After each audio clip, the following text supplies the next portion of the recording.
Were it not for this duel, or indeed if you had other intentions, the Ba fragments would most likely be in your hands by now. I'm sure Ba-Moon never meant for anyone but you to be his successor. You really think so? I do. Still, I didn't think Ba-Moon looked very surprised by the final result. Perhaps he had an inkling that this would be the way things end. Well, in any case, since the Ba fragments are with me now, I guess I can call the shots. Sethos, I would like you to succeed Ba-Moon as the new leader of the Temple of Silence. You are more suited to the role than I, and I have complete faith that you will be an excellent leader. Just think of it as doing me a favor. But doesn't that render everything that we've been through up to now meaningless? No, it doesn't. This experience has allowed us to become friends, which means that the Academia and the Temple of Silence will become partners once more. That's a much bigger deal than you might think, Sethos.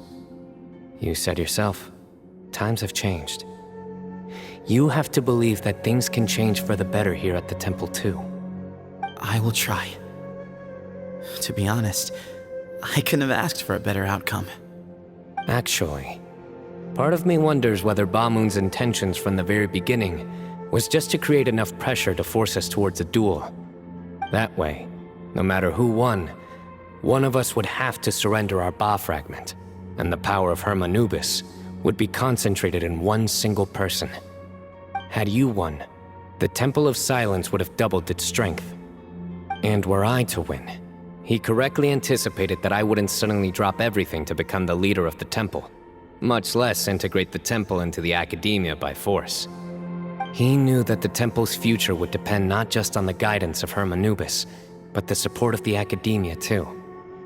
So he made it his responsibility to ensure his successor would be free from the burdens of the past.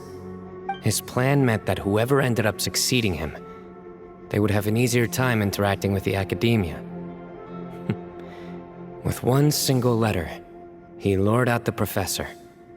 No matter what happened after that, it would result in a net benefit to the temple. And here I thought the General Mahamatra wouldn't care for all these trivial details. You're absolutely right. Grandfather and I considered this from every angle. We had to find a way to mend our relationship with the Academia. In that sense, the right of duels was just a means to an end. Thank you for everything, Sino. As a gesture of our gratitude, to those that you and Lesser Lord Kusanali deem worthy, I will grant the honor of access to the Temple of Silence for their pursuit of knowledge. The Temple of Silence has a wealth of information on King Deshret's civilization, more than any other organization in existence today. In times when you need information,